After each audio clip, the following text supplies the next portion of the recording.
Argumentum ad baculum. Argumentum ad baculum artinya pembenaran terhadap argumen atas dasar faktor kekuasaan. Kesesatan berpikir seperti ini lazim terjadi ketika seseorang mengajukan suatu argumen dengan pengaruh kekuasaan. Dengan begitu, seseorang yang memiliki kekuasaan dapat memaksakan pembenaran atas argumennya terhadap orang lain. Misalkan suatu perkara yang diajukan ke pengadilan atau perkara yang sedang diproses di pengadilan.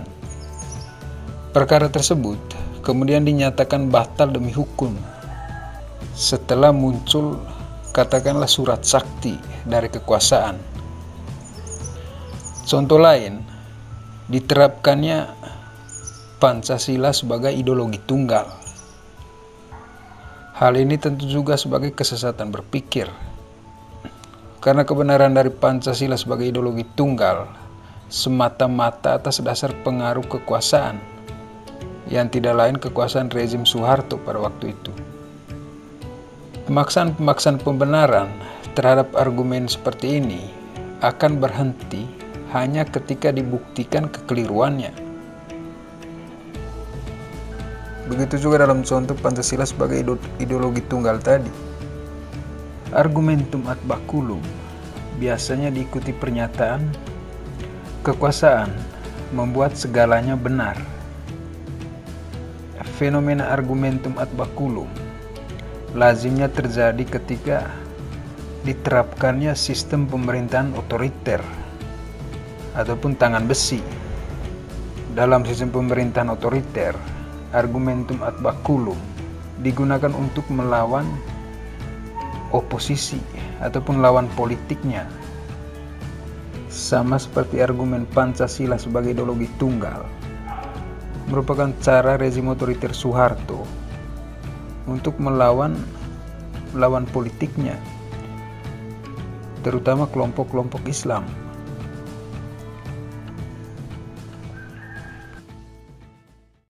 Argumentum ad hominem.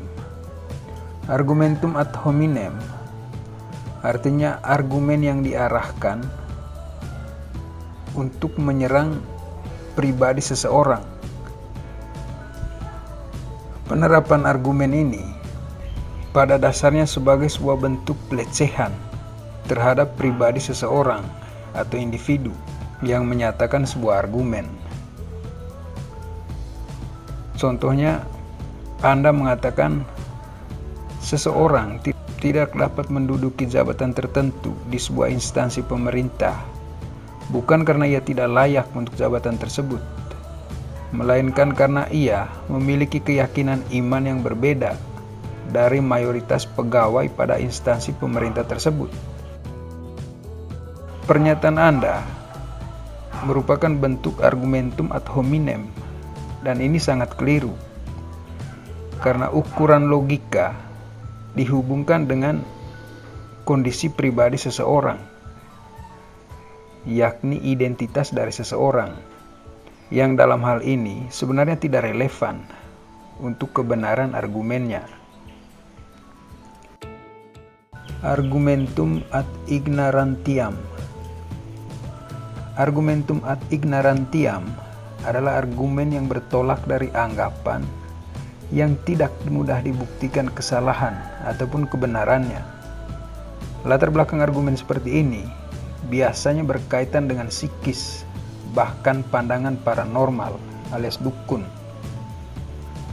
Contohnya, kematian seorang bocah dikaitkan dengan santet karena mendadak meninggal setelah melintasi rumah dari seseorang yang dianggap sebagai dukun. Contoh kasus seperti ini sulit memang dibuktikan kesalahan ataupun kebenarannya. Bisa saja bocah tersebut meninggal memang karena melintasi rumah si dukun. Bisa juga karena memang si bocah memiliki riwayat penyakit tertentu. Argumentum ad misericordiam.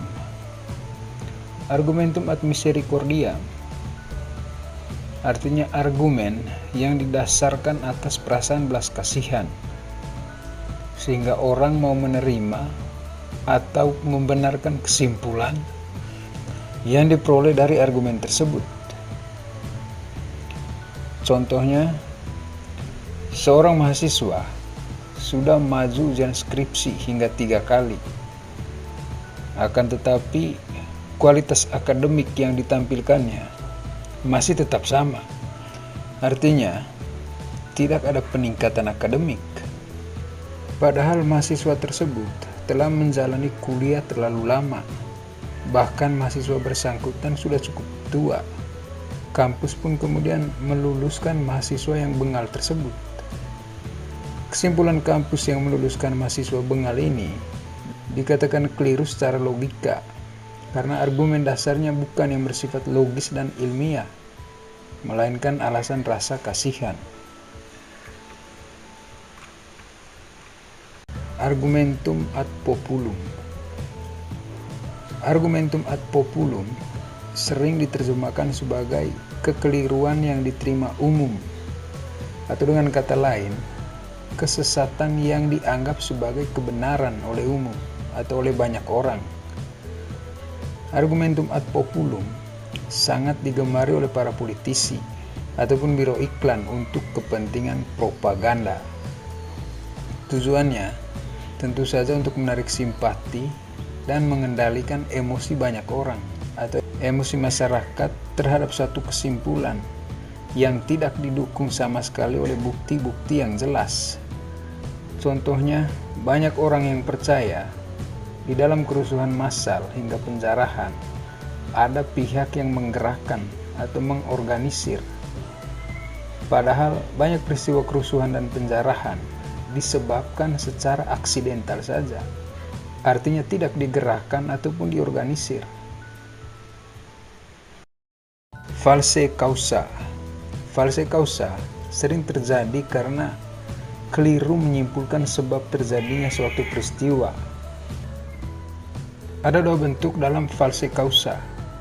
Pertama, non causa pro causa, artinya menarik suatu kesimpulan terhadap suatu peristiwa yang kemudian bertujuan menciptakan peristiwa serupa.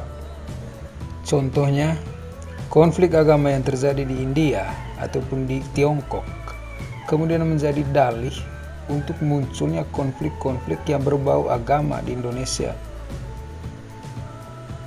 Terjadinya konflik agama di Indonesia yang terinspirasi dari kasus agama di India ataupun di Tiongkok tentu saja disebabkan oleh salah dalam mengambil sebuah kesimpulan terhadap peristiwa konflik agama yang terjadi di India ataupun di Tiongkok.